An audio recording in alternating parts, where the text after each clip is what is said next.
The twin moons of Karthos hung low over the horizon, casting a pale silver light across the dunes that stretched like endless waves into the distance. The desert, known as the Shifting Expanse, was infamous across the quadrant for its volatile terrain, sudden sandstorms, and unpredictable magnetic fields. Perfect for a race, thought instructor Velnash as he floated a few meters above the cracked stone platform at the center of the starting camp. Velnash adjusted his ocular lens and addressed the crowd gathered before him, 20 competitors from across the galaxy, each standing next to their sleek desert runners. Some were quadrupeds, others bipedal, a few slithered or hovered. And then, near the back of the pack, stood a tall human in a sand-colored jacket, arms crossed, his runner still covered with a tarp. "Welcome to the Night Run of Karthos," Velnash announced, his voice carrying with the help of a hovering amplifier drone. "This is not just a test of speed. It is a test of mind, endurance, and adaptation. No GPS, no drones, no external guidance, only your instincts and the stars," the crowd murmured. A few nodded respectfully. One creature with gelatinous limbs raised a pseudopod and waved it eagerly. Velnash continued, "Each of you will race from this camp through the Shifting Expanse to the ruins of Eltari, a distance of 85 kilometers. You must arrive before dawn or be disqualified. Good luck. May the desert not consume you." Yarik Zell stood quietly, pulling the tarp off his runner. It wasn't sleek, it wasn't colorful. It looked like a reinforced ATV with sand-blasted panels, a dented front bar, and a cracked left headlight. A few competitors snickered. One, a thin, insectoid creature with mirrored eyes, called out, "Is that a relic from a mining colony, or are you planning to build a sandcastle with it?" Yarik didn't respond. He crouched and checked the tires, adjusted the compass fixed to the dash, then tilted his head slowly to the sky. The stars were beginning to appear, steady and sharp above the horizon. Beside him, a short, fur-covered alien with 3 eyes grunted. "You look lost already." "I'm just memorizing the constellations," Yarik replied. "We didn't get the route map, so I'm guessing you're also planning to wing it."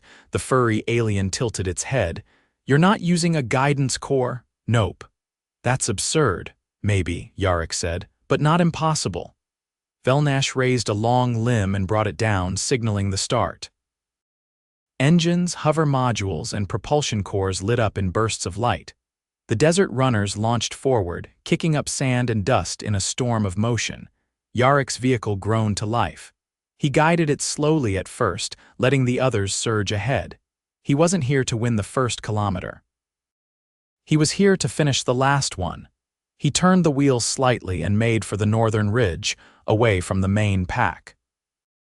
The stars were clear now, and he aligned the nose of his runner with the star he'd marked earlier, Tarnak's Eye, a fixed point in the Karthos sky used by ancient Eltari traders to navigate the dunes. The first 30 kilometers passed without incident. Yarik weaved through narrow canyons, using his headlights sparingly to avoid drawing attention.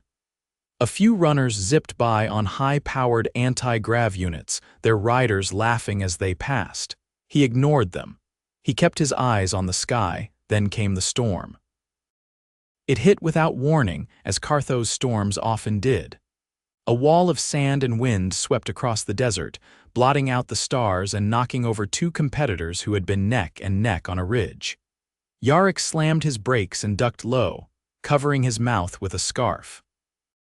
Visibility dropped to nothing. Even the dashboard light became useless.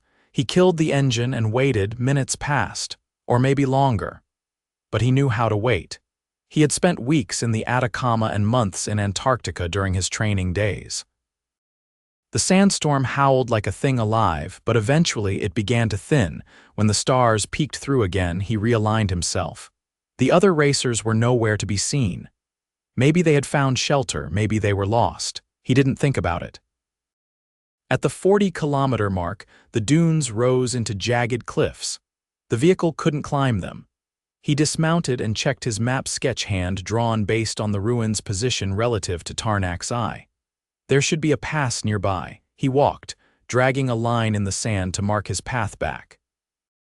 After an hour, he found the pass a narrow gorge that twisted like a serpent. He returned, started the runner, and drove through carefully, wheels scraping against stone. Halfway through the gorge, he heard a whirring sound. He stopped. Ahead, a hover runner was crashed against a rock wall, smoke pouring from the engine. A tall, blue-skinned alien was slumped beside it, leg twisted unnaturally. Yarik left his vehicle and approached. The alien groaned, blinking up at him. "Don't," he rasped. "Go." "Win. You're not bleeding too much," Yarik said, crouching, "but that leg's bad. I told you go. Not happening." He hauled the alien up, braced him against the runner, and retrieved a splint kit from the back. The leg was swollen but not bleeding. He ran a quick diagnostic using his portable med scanner. "Bone fracture, non-compound. I can stabilize it, then I'll call a pickup drone." "No signals allowed," the alien muttered. "I'm not transmitting a signal, I'm launching an emergency beacon. It's in the rules." "Fine." Yarik splinted the leg, launched the beacon, then helped the alien into a shaded section of the gorge. "You'll be found in 20 minutes, he said, checking the sky again. "You'll be all right. You'll lose the race." Yarik shrugged. "I'm not racing anyone but the dawn." He climbed back into his runner and resumed the course. The delay had cost him time, but he kept his pace steady.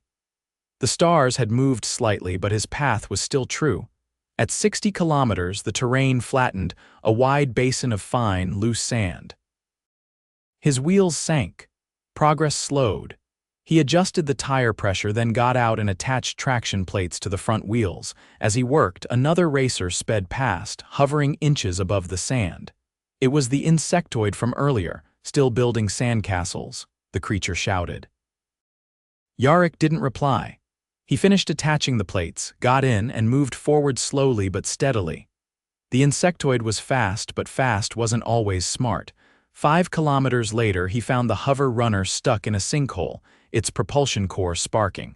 The insectoid was nowhere to be seen. He drove past. At 70 kilometers, the stars shifted again. A high-altitude wind current had stirred up heat pockets, distorting light. Yarik recalibrated using 3 fixed constellations and a notched sextant he kept in the glove box. At 78 kilometers, he saw the first shape of the Eltari ruins. Broken towers silhouetted against the stars. He pushed harder, the engine rattling beneath him. At 83 kilometers, the sand gave way to hard stone. He bounced once, twice, then rolled to a stop at the gates of the ruins just as the first light touched the far horizon. Velnash floated down from a ledge above, antennae twitching in surprise. "You made it," he said. "Was there any doubt?" Yarik asked, climbing out of the runner and rotating his stiff shoulders. "You took the longest route, avoided the central boost path, and stopped to assist a fallen competitor. I also didn't crash into a sinkhole or fry my propulsion system."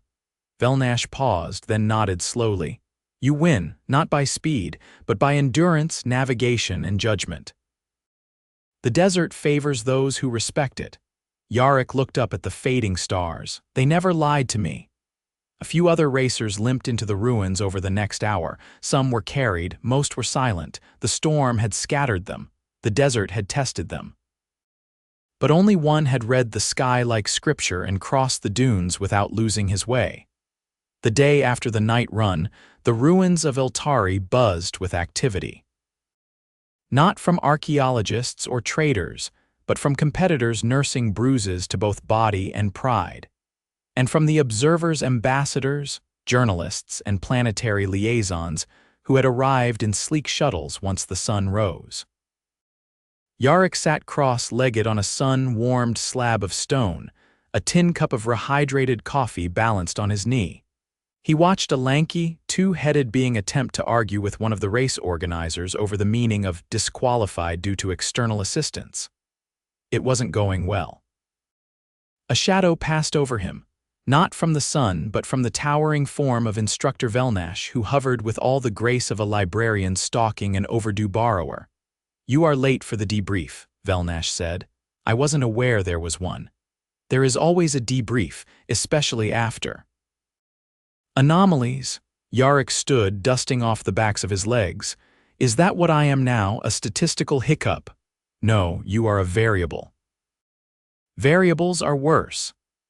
Velnash turned and began floating toward the central pavilion built into the ruin's main hall, an open-air structure with cracked columns and moss-covered steps. Yarik followed, weaving between tired racers and overexcited officials trying to get their holoquarters to stabilize in the heat shimmer. Inside the hall, a cluster of beings waited.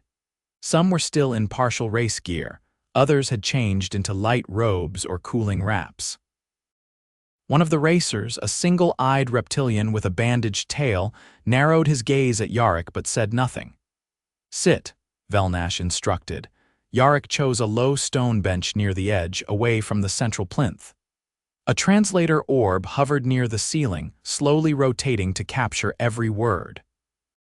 Let us begin, Velnash said. Each of you faced the Shifting Expanse. You encountered challenges unique to your path, and yet one among you chose an alternate route, refused to abandon a fallen competitor and reached the objective first. We will discuss this. The reptilian finally spoke. He went outside the primary corridor. That's not valid. There was no corridor, said a tall avian racer, her wing joints still streaked with dust. We were told to reach the ruins. No path was mandated. Intent matters, the reptilian insisted. He wasn't racing, he was hiking. Yarik raised a hand. If I'd been hiking, I would have brought better snacks. A few restrained chuckles fluttered through the chamber. The reptilian hissed and crossed his arms. Velnash drifted closer. Mr. Zell, your vehicle lacked any onboard guidance. You used no signal beacons until you encountered the injured Kurtle competitor. You traveled outside the high-speed troughs used by the majority. Why? Because the high-speed troughs were obvious, Yarik said. Too predictable, the storm was going to scatter everyone anyway. I figured I'd have better odds if I avoided the places everyone else would panic into. And your navigation method, I used the sky, fixed stars, relative azimuth. I adjusted for drift after the storm using a sextant and terrain mapping. The translator orb paused a beat longer than usual before converting the response for the rest of the room. The furry, three-eyed alien from the starting line leaned forward. Wait. You eyeballed your way across a desert in a storm using sky dots, Yarik shrugged. They're not just dots, you can raid them. The room went quiet for a moment, the kind of silence that suggested mental rewrites of long-held assumptions. Velnash rotated slowly in place. Very well. The technique, while primitive, falls within the bounds of the rules. But I stress this, the Night Run is not a survival trial, it is a calibrated endurance event. Then maybe recalibrate, Yarik muttered, sipping from his cup again. The coffee was lukewarm, somehow that made it worse. The debrief dissolved into scattered discussions. Some racers trickled out, others lingered to compare injuries and navigation errors. Yarik waited until the crowd had thinned before stepping outside again. Near the edge of the ruins, where the sun painted long shadows from broken towers, he found Kurtle, the blue-skinned alien he'd rescued, resting on a cot under a shaded canopy. A medical drone hovered nearby, running quiet diagnostics. You're walking yet? Yarik asked. Kurtle looked up. His leg was elevated, a brace fixed from thigh to ankle. The physicians say I'll limp for a week, maybe 2. That's not bad, you were lucky. No, I was found. There's a difference. Yarik sat on a low crate nearby. You'd have done the same. I wouldn't have stopped. Not during a race. Then it's good I got there first. Kurtle studied him for a moment. You're not like the others, I get that a lot. No, I mean it, you don't race like them. You didn't come to win, so why did you come? Yarik tipped his cup, watching the last drop fall to the sand.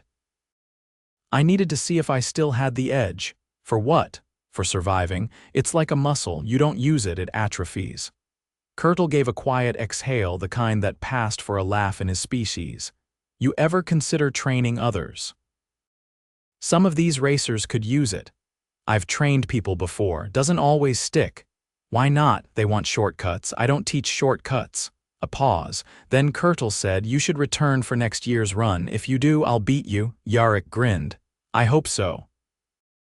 It's lonely out there." That evening, a council of observers gathered near the central fire pit where official announcements were made. Velnash rose before the audience, flanked by two envoys from the Galactic Cultural Exchange. "The Night Run of Karthos has concluded," Velnash declared. In light of the results and the unique demonstration of terrestrial navigation method employed by the human competitor Yarik Zell, the council proposes a motion. The fire crackled. A few dozen heads turned. "We suggest the inclusion of a new category in next cycle's run: adaptive navigation. No guidance systems, no AI projections, only personal skill and awareness. This category will be optional but ranked." A murmur passed through the crowd. One of the envoys, a translucent-skinned creature with eyes like submerged pearls, added, "This proposal is not a concession to nostalgia. It is a recognition of capability. The ability to adapt without augmentation is not primitive, it is rare, and it should be tested." Yarik, standing at the edge of the crowd, leaned against a scorched pillar. He didn't say anything. He didn't need to. Later that night, when the stars returned and the heat gave way to a chill, a few racers gathered around a portable heater, swapping stories. The avian woman spoke first. "I thought he was just slow, then I realized he was deliberate." The furry, three-eyed alien nodded. "He didn't just beat us. He rewrote the route." The reptilian, tail still stiff under bandage, stared into the darkness. "He didn't run the race we trained for. He ran the one no one prepared for." Behind them, Yarik sat alone again, tuning the worn wheel bearings of his battered runner. No lights. Just starlight and the occasional flicker of a distant campfire. He wasn't waiting for praise. He wasn't interested in retellings. He was already studying the sky again. The ruins had cooled by late afternoon, stone floors no longer radiating heat through boots, and the wind had picked up just enough to rattle loose sand across the eroded archways. Yarik crouched near the axle of his runner, sleeves rolled up, grease smudging one forearm. The left front suspension had started to drag during the last stretch, and he wasn't about to let it seize in case someone decided to extend the event with a surprise challenge. With these people, it wouldn't be out of character. A shadow fell across the wheel well. "Your tools look like they were harvested from a scrapyard." Yarik didn't look up. "That's because they were. Scrapyards are honest. They don't pretend they're better than they are." The speaker crouched beside him. Zell, reedy and translucent-skinned, one of the cultural envoys who had witnessed the finish. His species used a low vocal tone that vibrated just slightly between syllables, like a bass note humming inside a bottle. "I've been reviewing the footage," Zell said. "Your route and your vehicle. You didn't install any compensators for vibrational drift. Didn't need them. The sand absorbs enough. The rest I corrected manually." Zell tilted his head, translucent skin catching gold from the sun. "You trust your muscles that much?" "No, I trust how they fail." "That's how you get better at correcting." There was a pause while Zell watched him torque the bolt with deliberate, even pressure. "You know," Zell said quietly, "some believe humans exaggerate their limitations so others underestimate them." Yarik straightened. His knees cracked audibly. "Some believe the moons are conscious and judge our choices. Doesn't make it true." "But you didn't give your best effort, did you?" Yarik wiped his hands on a rag and leaned back against the runner. "There's a difference between winning and showing off. The race was about reaching the ruins." "I did that. That's enough." Zell stood, his two boots making no sound on the stone. "Most species don't think like that. That's why most species lose when things go sideways." By dusk, most of the racers had either departed or were lounging in the communal mess tent set up among the ruins. Long woven mats covered the ground, and low tables were piled with fruit, roasted protein slabs, and hydration globes. Yarik sat at the edge, sipping broth from a collapsible bowl. Across from him, the avian racer adjusted the binding on one of her wings, careful not to spill her drink. She'd landed hard during a failed maneuver in the storm and cracked a primary joint. You didn't flinch when you saw Kurtl's leg, she said. You splinted it clean, no hesitation. I've seen worse. War, rescue ops, collapsed tunnels. One guy fell 4 meters onto rebar. Had to pull it out myself, she blinked slowly. Did he make it? Barely, but yeah. She nodded, then leaned forward. You didn't even scan the terrain before you chose your route. You just moved like you already knew it. I didn't know it. I just trusted that it wouldn't stay the same for long. The reptilian racer approached, carrying a plate piled with charred roots. His tail was stiff but no longer bandaged. He hesitated, then sat beside them. You embarrassed a lot of us, he said, chewing one of the roots. That's not a complaint, just a fact. I didn't mean to, doesn't matter. You did, but it made us think. Yarik raised an eyebrow. About what? The reptilian picked up another root, held it up. About whether we've been too dependent on systems. About what we'd do if they failed.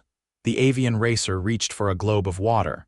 The desert didn't care what gear we had, it just existed, and you treated it like something to be understood, not conquered. Yarik finished his broth. I spent 6 weeks in the Mojave alone. You learn respect or you stop learning entirely. A silence settled, but it wasn't uncomfortable, just thoughtful. Later, well after midnight, Yarik found himself near the edge of the ruins again. The stars overhead were sharp and motionless, and the wind had died completely. Broken stone columns jutted from the sand like teeth, their shadows long and jagged. He crouched down and began drawing in the sand with a stick. Is that a map? He didn't turn. He recognized Velnash's voice now, sort of, more of a memory sketch. Helps me remember where I drifted during the storm. Velnash floated into view, the glow from his bio-lantern casting strange shadows across the sand. You never marked your trail during the race aside from that line in the gorge. Didn't need to. I was following the sky. I already knew how to get back. Velnash studied the markings. You humans have strange redundancies. A combination of instinct, calculation, and improvisation. It's like watching a species bet against itself and then win. We're not great at staying within limits, Yarik said. But we're good at figuring out what happens when you ignore them. There's a council session in 3 days, Velnash said. They're debating adding your navigation method to the interspecies survival curriculum. Not everyone supports it. Let them argue.